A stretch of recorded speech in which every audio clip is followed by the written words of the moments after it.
assuring a supply of critical minerals. Digitalization becomes a priority, and the market expands for self-driving trucks. Pull up a chair and join us as the editors of DC Velocity discuss these stories as well as news and supply chain trends on this week's Logistics Matters podcast. Hi, I'm Dave Maloney. I'm the Group Editorial Director at DC Velocity. Welcome. Logistics Matters is sponsored by Storage Solutions. When flexibility matters just as much as efficiency, it's time to rethink automation. With mobile ASRS from Storage Solutions, a Jungheinrich company, you get a smarter way to automate pallet movement, powered by autonomous mobile robots and guided vehicles. No fixed infrastructure, no rigid layouts, just a proven, adaptable system designed to grow with your business. From solution design to implementation, they don't just deliver automation, they deliver an end-to-end solution. Let's build a better warehouse together. Find out more at storage-solutions.com. As usual, our DC Velocity senior editors Ben Ames and Victoria Kickham will be along to provide their insights into the top stories of this week. But to begin today, just yesterday, a major issue on the agenda for the meeting between President Trump and China's President Xi was access to critical minerals, including rare earth minerals. And it looks like the Chinese ban on exporting these crucial minerals will now be lifted, but that ban reminds us of how vulnerable our supply chains are to assuring that critical minerals are available for production of semiconductors, military equipment, and the electronics that run our lives every day. Yesterday, I spoke with Brodie Sutherland. He's the CEO of Patriot Critical Minerals Corporation, a company that is looking to begin mining of America's largest deposit of tungsten located in Nevada. We spoke about the importance of a domestic supply of critical minerals. Here's our conversation. Welcome, Brodie. It's good to have you with us today on Logistics Matters. Thank you, David. Appreciate you having us on. To begin today, can you tell us a little bit about Patriot Critical Minerals and its role in our supply chains and providing raw materials for our manufacturing industries? Yeah, so Patriot Critical Minerals, we are focused on critical minerals in the United States. Our primary asset today is the largest tungsten deposit in Elko County, Nevada. And what we're looking to do is take this project, which was historically, explored and moved through kind of early stage development by some of the biggest producers out there for mining. Back in the 80s, we're looking to kind of rejuvenate the project and ultimately bring it online as an operating mine, supplying tungsten as a domestic supply to the United States, which we have not had any domestic supply of tungsten in the U.S. for over a decade, and we look to fill that gap. So you have a geology background, and we're talking today about critical minerals. Can you describe what actually makes a mineral critical for security and other manufacturing needs? Yeah, there's a whole range of these critical minerals. I mean, and you'll see a lot of talk about critical minerals, metals, rare earths. I mean, these are all kind of under this critical mineral umbrella, let's say. And these are all minerals that we need in one way or another that's vital to either technology or military applications or really just national security. And what we've seen over the past, few decades has been a complete reliance on other countries to supply those minerals and those metals to us. And now we're seeing a shift back towards onshoring the supply of these materials. And that's part of where we come in. Where we're focused right now is on a mineral called scheelite. That's what's hosting the tungsten, the metal itself. And what we look to do is extract it from the ground, refine it, and then put it into a form that we can then sell it to other manufacturers in the United States that use it. And really what's interesting about this space is that we're seeing more and more information come out on it. The U.S. Geological Survey put out a really interesting piece early in September that suggested and came up with an updated list of these critical minerals. And really what they're showing is that if we don't secure domestic supply of these, this is going to have a massive negative impact to our GDP. And so that's really why we're focused on it. And, that's really the whole premise of our company. Brodie, you're talking about mining tungsten, and we hear of other rare earth minerals, lithium obviously used in batteries and other electronic components that require different kinds of metals. What are some of the more common rare earth minerals, or maybe I should say the rare earth minerals that everybody is concentrating on now? Yeah, a lot of them have to, apply to technological applications. Neodymium is one that you'll hear a lot about. This is used in magnets, that it's used in numerous electronic applications. China's controlled 90% of that market historically. And but we have these resources on US soil. And so you hear a lot about that. Antimony is another big one. A lot of military applications there. Same supply chain issues that we've seen on that front that's really moved the antimony price up over the last couple of years. And we feel that tungsten is one that's just really starting to heat up in terms of interest in the space, given that China has banned all export of it as of February this year, and they controlled 83% of the market supply. So these are all kind of minerals in that space. I mean, there's numerous ones. There's 20 to 30 that the U.S. Geological Survey has listed.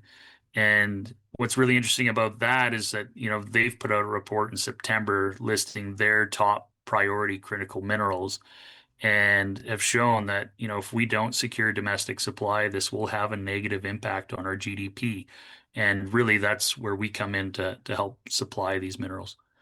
Right, and you'd mentioned that tungsten hadn't been mined for a decade or so in the United States, and we hear these rare earth minerals are in places like China and Russia and other countries that are kind of considered adversaries of ours. So why aren't they mined domestically, or are these minerals just not found anywhere in the United States? Or is it too economically disadvantaged to be able to mine them?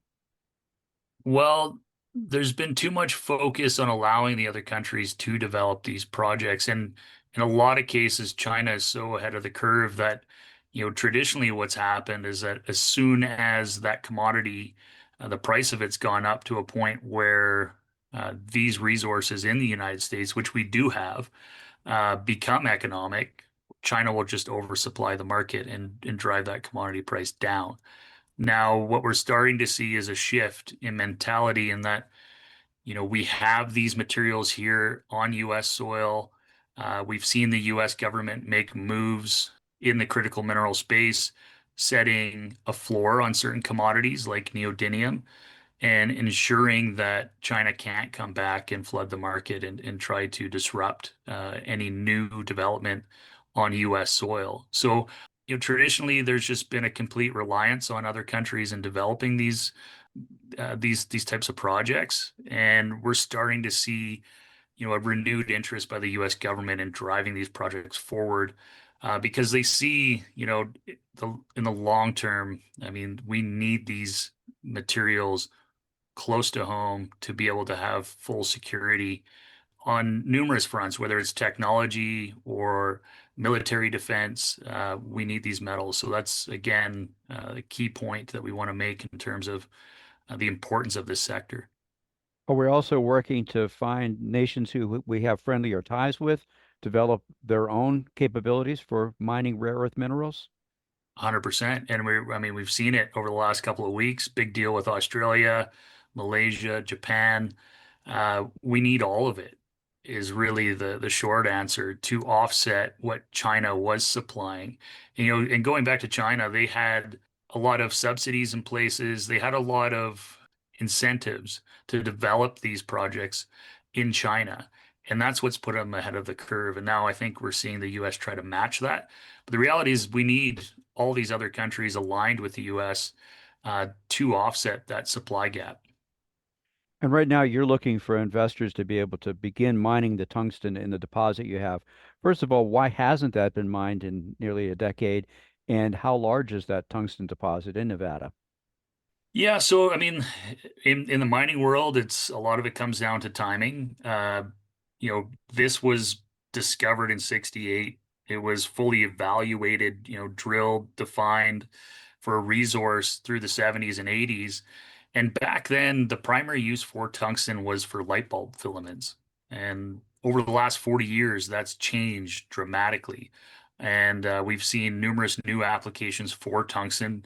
Even today, we're seeing new things come out in the tech space, used for energy, nuclear fusion, solar panels, semiconductors, and then, of course, that important military defense application, given that's such a strong alloy. It's these kind of new up and coming uses for it that's really driving interest in the space and the need for it. And then it's commodity price. Back then the commodity price was probably 150 to $200 for tungsten. Today, over the last year, we've seen it nearly triple in price. And again, it's just all coming off China banning export of it. So that's why we're seeing renewed interest in it. Uh, it's an incredible project. We've got 21.8 million tons of tungsten. The deposit grade's 0.18%. So that's nearly 36,000 tons of contained tungsten there. And that makes it the biggest in the United States. And what we're looking to do from here is continue to validate that resource with additional drilling, start moving it through pilot production, showing kind of proof of concept there, and ultimately moving it through full scale production so that we have that long-term secure source for tungsten here at home. And how long will that take to develop to where you're actually mining? And then what happens to the material once it is mined? Yeah, mining is it takes time. It takes time. We're very fortunate to be coming up in a space where, the government again is very aligned and supportive of these types of projects. I think if everything works out perfectly, this could be online as a full-scale producing mine within 3 years. Again, there's a lot of things that have to go right to get that done. But we're quite confident that we've got the people and the process to make that happen. Plus, the current permitting environment, I think, will really help with all that. Once we start producing it, right now, I mean, we're lining up with potential offtake partners on where we can supply this. There's key refineries on the eastern coast, Pennsylvania. There's a lot of manufacturers that use this. We're seeing expanded uses for it. There's also the U.S. government. They've shown interest in stockpiling this material, and we think we can assist in providing a source for it. So that'll all come together over the next few years, but we're excited to get things started here with this kind of renewed and rejuvenated market. Well, we wish you well in that. As I mentioned at the beginning of our interview or in the introduction to it, just yesterday, President Trump and China's President Xi met, and among the conversations that they had were the rare earth minerals. And the president says that that issue is now settled, and China will begin opening up their supply of certain rare earth minerals to international distribution. How will that affect your plans, and what do you think of the results of that, and what are you hoping would come out of those negotiations? Yeah, I think it was expected, this outcome. It's to be honest, it's needed. You can't turn off all the supply for rare earths and other critical minerals and then expect to turn on other mines instantly. It takes time. So I think what President Trump has done over the last few weeks has shown, trying to arrange other agreements with other countries to ensure that there is supply there, that over the longer term that can be established. But in the near term, we still need China in a lot of ways for the rare earths, especially. On our perspective on it is that there hasn't been any renewed conversations on tungsten itself. They're talking about rare earths, which again, more tied to neodymium and these types of materials.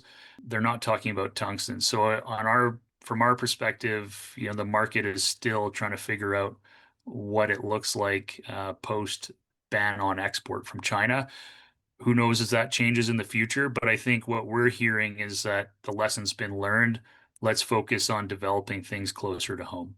Yeah, well, that makes sense. And as we've seen with our supply chains, you can't take decades worth of practice and change them overnight. It does take time to be able to transition to a more domestic supply. Absolutely. And that's exactly what we're hearing from our conversations with multiple levels of U.S. government. And I think they're very cognizant of that. And again, we want to play a key role as that develops. We wish you well on that. We've been talking to Brodie Sutherland. He's the CEO of Patriot Critical Minerals Corporation. Thank you again, Brodie, for being our guest today on Logistics Matters. Thank you so much, David. Now let's take a look at some of the other supply chain news from the week. And as we've been reporting for some time now, as technologies advance, companies are finding even greater need for digitalization of their supply chains. And Victoria, new research shows companies are prepared to allocate even more resources to digitalization efforts in the upcoming year. That's right, Dave. Yeah. So companies are definitely focused on that for 2026. Nearly 40% of companies surveyed recently say they will allocate more than a quarter of their 2026 budgets to technology investments. That's according to information from logistics technology platform and solutions provider Ontegos Cloud.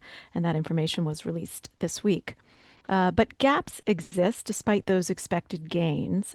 Although 44% of logistics companies said they plan to focus on things like predictive visibility and forecasting tools in the year ahead, just 11% cited cybersecurity and compliance as top investment priorities, according to the data. Now, this survey polled more than 900 logistics and supply chain professionals across North America, Europe, and Asia for this report. And their goal was to discover how 3PLs and freight forwarders in particular are investing in technology amid all the persistent global volatility we've been experiencing. Well, Victoria, it's good news that the industry is focused on digitalization, but the lack of focus on security is concerning. Did the report elaborate on the consequences that may result from that? A bit, not in depth, but Ontegos founder Oliver Gritz said it's clear that the industry's, and I'm quoting, race to innovate is outpacing its readiness to protect itself. And he said that building resilience really depends on connecting data, automation, and cybersecurity into one intelligent ecosystem. So the companies that are focused on doing that, rather than taking a more of a piecemeal approach, are more likely to have an edge going forward. Again, though, the good news is that logistics companies are focused on developing their digital strategies. There was another survey statistic that stood out in that regard. Roughly a third of survey respondents said they view technology as the core driver of their logistics strategy and not merely as a support function, according to the report. So, good news that supply chains are digitalizing, but there's a real need to loop security and compliance into those efforts as well. Right. And you can't innovate without protecting that innovation. Those investments also need to keep pace with the bad guys wanting to cause harm. So that security is really important. Yes, it is. Thank you, Victoria. You're welcome. And Ben, another way that technology is impacting our supply chains is automation. You reported this week on technologies for self-driving trucks that could impact how transportation networks operate in the future. Yeah, that's exactly right. And this really follows up on what Victoria was just talking about, that intersection between technology and compliance. The increase in self-driving cars and trucks, of course, is something that's been gaining steam for a few years now. We're still very early in the cycle.